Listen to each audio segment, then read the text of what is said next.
10:20 a.m., June 4th, 1942. Standing on the bridge, Nagumo was in high spirits. 4 aircraft carriers, over 200 planes ready to launch. Victory seemed within reach. But in the next 6 minutes, 3 carriers were transformed into a wall of flames. Nagumo, looking at the burning decks of the Akagi, abandoned ship in tears. These few short minutes not only turned the tide of Midway, but rewrote the entire course of the Pacific War. And this destruction was no accident. Hours earlier, the Japanese military had already pressed the countdown on their own fate. Just after 4 a.m., Nagumo launched the first wave of 108 planes toward Midway.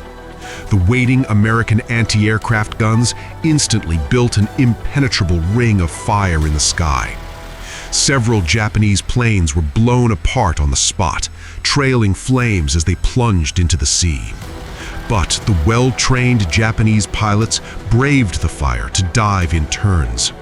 The island's hangars, fuel tanks, and power stations were reduced to ruins within minutes. But this wasn't Pearl Harbor. The prepared Americans had evacuated everyone to underground bunkers. Anti-aircraft guns were hidden under camouflage nets, suffering almost no damage. The island's warplanes had all taken off in advance. Not a single one was hit on the ground. More importantly, they didn't engage the incoming Japanese planes. Instead, they headed straight for the Japanese carriers. The tables had turned. The hunter had become the prey. As American torpedo bombers charged toward Nagumo's fleet, Japan's defeat seemed certain. However, launching a torpedo required flying low to the water, rushing the carriers right under the Japanese nose. The American pilots were mostly novices, no match for the battle-hardened Japanese. Under the assault of the Zero fighters, the American planes were nearly wiped out. Not a single torpedo hit a carrier. Nagumo breathed a sigh of relief, thinking the Americans were nothing special. But he didn't realize this seemingly failed counterattack had invisibly pinpointed the exact location of the Japanese carriers. The true killing blow was on its way. Because the first wave failed to destroy Midway's runways, Nagumo prepared for a second airstrike. Following Yamamoto's instructions, he had originally kept half the planes armed with anti-ship torpedoes in case American carriers suddenly appeared. But 7 scout planes searched 500,000 square kilometers of ocean and found nothing. Confidently, Nagumo judged the American carriers were still far away at Pearl Harbor, arriving tomorrow or the day after at the earliest. Since that was the case, it was better to concentrate all firepower and take Midway in one go. 7:15 a.m., Nagumo ordered the reserve planes to strip their anti-ship torpedoes and switch to land attack bombs. But torpedoes and bombs differ in size. The racks had to be replaced. The loose bombs also had to be assembled on the spot. The process would take at least 2 hours. While the decks were buzzing with activity, a message came over the radio. A scout plane had spotted an American fleet 400 kilometers away, accompanied by a carrier. Shocked, Nagumo was caught in a dilemma. Continue bombing Midway or switch back to torpedoes to strike the American carrier? It was now about 8:20 a.m. Half the bombs had been swapped. The first wave of bombers had returned and were circling overhead. The decks had to be cleared immediately for them to land. Rear Admiral Yamaguchi suggested letting the returning planes ditch in the water.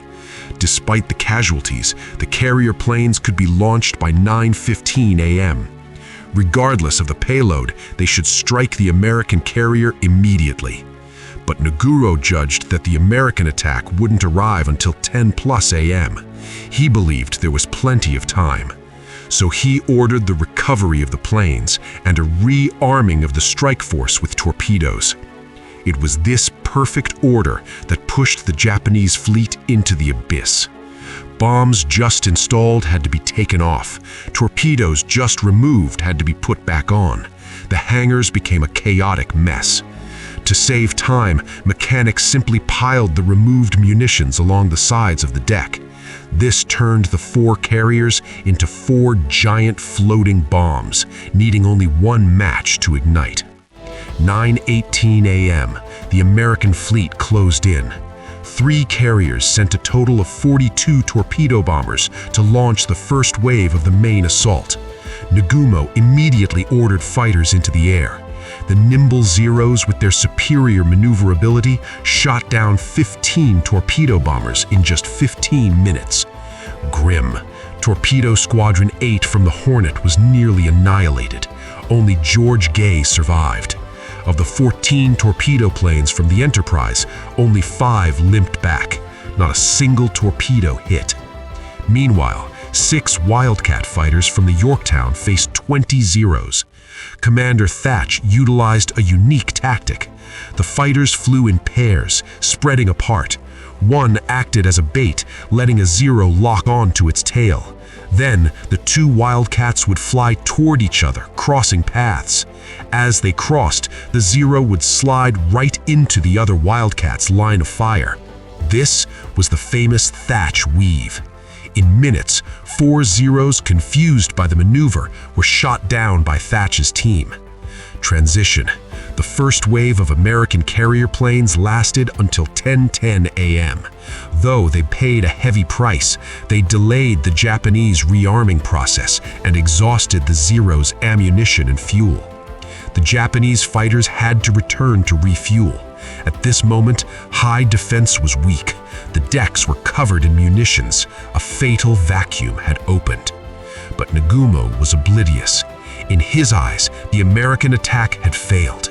42 torpedo planes were nearly gone, while his 200-plus planes were almost ready. With one command, they would soar and send the American carriers to the bottom. Victory seemed inches away. 10:20 a.m., 50 American Dauntless dive bombers suddenly dropped from the clouds, launching the second wave of the assault. They met no resistance, screaming down toward Nagumo's carriers at nearly vertical angles. The Japanese diamond formation had scattered during previous maneuvers, leaving the anti-aircraft fire unable to concentrate.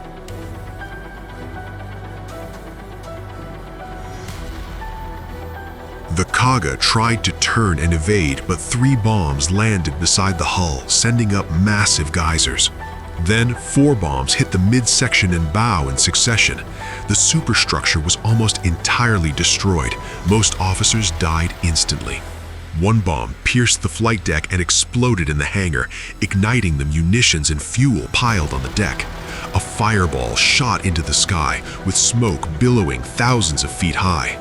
The crew of the Soryu had just seen the Kaga explode, and before they could even adjust their guns, 3 bombs fell from the sky, hitting the front, middle, and rear of the ship. The entire carrier shook violently, the engines died, and she was completely paralyzed. Planes on deck were blown to pieces, charred wreckage scattered everywhere. At this moment, Nagumo stood on the bridge of the Akagi, watching the Kaga and Soryu sink into a sea of fire. Just as he felt lucky to have escaped, 3 American bombers dove toward the Akagi. The first missed the bow, sending up a massive spray. The second bomb pierced the central deck, igniting the high explosive shells in the hangar. Black flames spread like a flood, swallowing the entire carrier. In just 6 short minutes, 3 Japanese carriers were engulfed in flames, completely losing their combat capability. The once triumphant Nagumo now crawled out of his flagship covered in soot, escaping to another vessel. The Japanese fleet had only 1 carrier left, the Hiryu. A normal person would have retreated, but Nagumo was not a normal person. When a scout plane reported the American carrier's location, he gambled everything, ordering the last 18 dive bombers to launch and strike the Yorktown. American wildcats swarmed them, and dense anti-aircraft fire quickly downed 13 Japanese planes. But the remaining 5 were the elite aces of the Japanese carriers. They dove from different directions, locking on to the target despite the fire. 3 bombs hit the Yorktown in succession. The carrier was instantly shrouded in thick smoke and fire. Nagumo, blinded by his own offensive, thought the Yorktown was finished. He believed by sinking one more American carrier, it would be a one-on-one fight, anyone's game. So he scraped together 10 torpedo planes for a second attack. Led by Lieutenant Tomonaga, the squadron charged into the American fleet regardless of their lives. 2 torpedoes hit the port side. The heavily damaged American carrier began to list into the sea. Nagumo was overjoyed when he heard the news. But fate played a trick on him. The Japanese planes had hit the same carrier twice, the Yorktown. Unlike the Japanese carriers, the American crew had thrown all inflammables offboard before the battle and pumped carbon dioxide into the fuel lines to block oxygen and prevent explosions.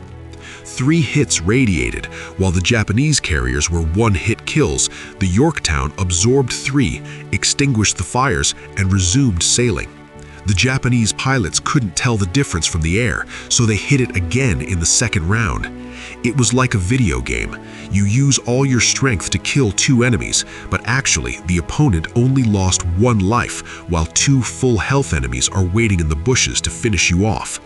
At 2:45 p.m., the Americans sent out the last batch of scout planes and unexpectedly found the Hiryu. 25 dauntless dive bombers from the Enterprise launched immediately. The Japanese, after 12 hours of continuous combat, were exhausted, gobbling rice balls in the galley when the American bombers suddenly dropped from the sky. 4 1,000-pound bombs hit in succession. The resulting fires spread rapidly across the Hiryu. All 4 Japanese carriers were now written off. The Americans could have pursued, but Admiral Spruance had a gut feeling that their luck had run out.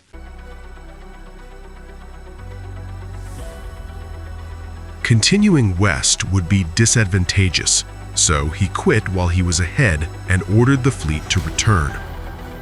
Japan's failure wasn't just a tactical error. Strategically, the plan was full of holes.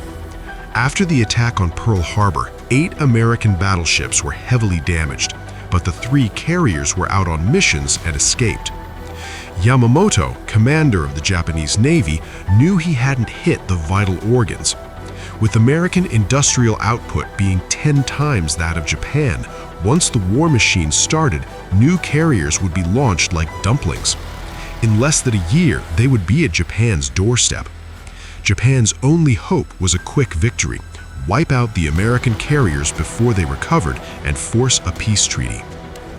So Yamamoto turned his gaze to Midway. Its area was less than 5 square kilometers, smaller than the deck of the Japanese fleet.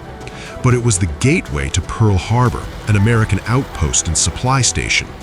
Taking it was like putting a knife to Hawaii's throat. There was opposition within the Japanese military. They argued Midway was only 1,000 miles from Pearl Harbor, easy for American planes and subs to support. But it was 2,800 miles from Japan. Supplies couldn't keep up. Even if taken, it couldn't be held. But Yamamoto's true goal was elsewhere. He planned to have Nagumo take Midway, and when the American main fleet rushed from Hawaii to help, Yamamoto would bring his heavy battleships from behind to wipe them out. Before the war, a war game was held to test the plan. The Red Team, representing the Americans, suddenly attacked the Japanese flank, causing heavy losses. But the umpires declared the result invalid. In later simulations, the umpires even resurrected the Kaga twice. Why was the Japanese war game as efficient as children playing house? Because their plan was based on a fixed assumption that the Japanese would keep winning. Commonly known as victory disease, any assumption that didn't fit this result was deemed invalid. And so a massive fleet sailed towards Midway with a flawed plan. What they didn't know was that the Americans had already set a trap. On paper, the Americans had no chance. Japan had committed almost everything. 7 battleships, 4 carriers, and over 200 ships in total. The American battleships were mostly gone after Pearl Harbor. Only 2 carriers were available, and the total ship count was only 17. The only even match was in aircraft, with both sides having around 300. In previous battles, the Yorktown had been battered. Normally, repairs would take 3 months. But with American industrial power, it took only 3 days to get the Yorktown back in the fight. In many records, this is called an American miracle. In reality, they didn't fix every crack. They welded steel plates directly over the damage, and some holes were literally plugged with old-fashioned wood shavings and reinforced with metal. Using wood to fix a carrier was a first in naval history. The Yorktown's presence gave the Americans 3 carriers, and it would later absorb the 2 massive waves of Japanese attacks. One can't help but feel that fate played a part. Even more critical was the American lead in intelligence. Before the war, Japan relied on traditional spies and scouts. Their telegrams were encrypted with numbers and 5-digit random codes. Even if intercepted, they couldn't be decoded without the key. In contrast, the American coastal regions relied on undersea cables, impossible to intercept. More advanced was their use of IBM-produced computers. With these, intelligence officers could brute force 50,000 sets of codes in a week. Before the battle, the letters AF appeared frequently in Japanese cables. U.S. intelligence guessed this was the next target. To verify, Admiral Nimitz had his subordinates send an unencrypted message reporting a fresh water shortage on Midway. Soon, Japanese cables mentioned AF is short on water. The answer was revealed. With superior intelligence, the Americans had a map hack, knowing the entire Japanese plan. Attack time, troop deployment, carrier locations, all known. The trap was explained by Nimitz. He hid 3 carriers northeast of Midway. He waited for the Japanese to strike Midway and return to rearm, then the American fleet would strike from the flank. In other words, both sides were using Midway as bait, but the Japanese didn't know they were the ones on the hook. Therefore, the American victory at Midway wasn't just luck. From strategy to tactics, the Japanese were defeated decisively.